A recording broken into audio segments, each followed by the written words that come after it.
আমরা আজকে চলে গেছিলাম ফ্লেভার্স অফ রানাঘাট। ঠিক আছে, মানে নতুন একটা জায়গা, নতুন একটা রেস্টুরেন্ট। এই ডিসেম্বরেই এটার ওপেনিং হয়েছে। তো এত সুন্দর করে এটার অ্যাম্বিয়েন্সটা ছিল, এত সুন্দর করে সাজানো ছিল।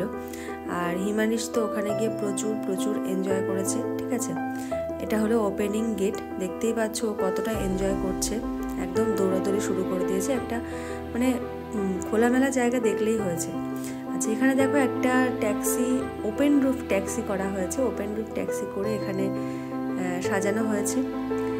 আর এখানে এই লাইনটা খুব ভালো লেগেছে।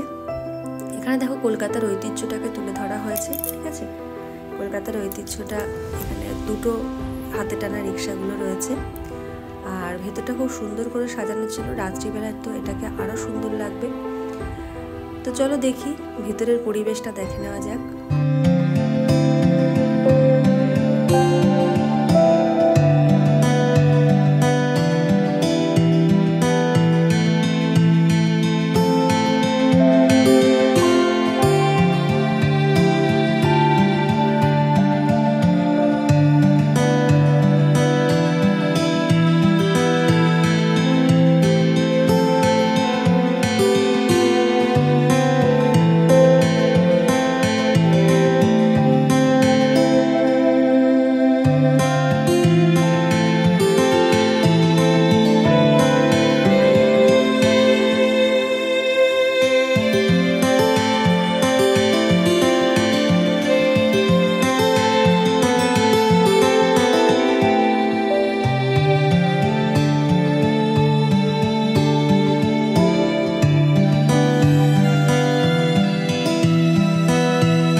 মজার ব্যাপার কি ছিল বলো তো, এখানকার দেখো বসে যে খাওয়ার জায়গাগুলো, দেখো বোট সিস্টেম করা হয়েছে নৌকাগুলো দিয়ে। এই নৌকার ভেতরে বসে কিন্তু তোমরা চাইলে এখানে খাওয়া দাওয়া করতে পারবে। এটা আমার কাছে খুব ইউনিক লেগেছে আর কি, মানে যে এই জায়গাটা সাজিয়েছে তার মধ্যে প্রচুর ক্রিয়েটিভিটি রয়েছে। তো দেখো হিমানিশও নেমে পড়ছে বোটের মধ্যে।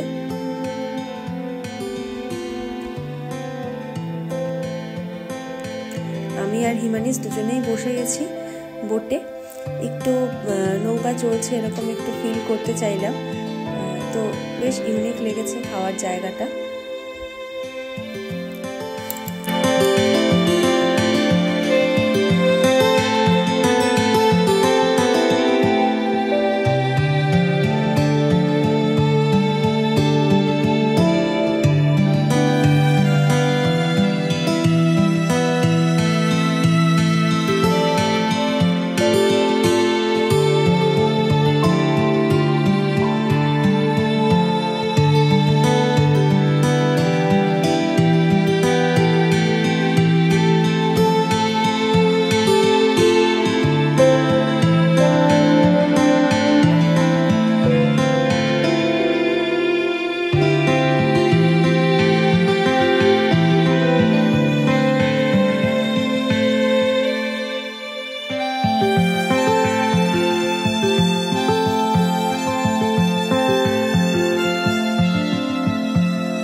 এই রেস্টুরেন্টের সব থেকে বেস্ট লেগেছে আমার এই আইডিয়াটা।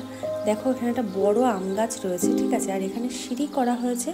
সিঁড়ি দিয়ে আম গাছের ওপরের দিকটাতে ওঠা যাবে। এবং কত সুন্দর করে, মানে কতটা ক্রিয়েটিভিটি থাকলে এরকম চিন্তা ভাবনা মাথায় আনা যায়। দেখতে থাকো।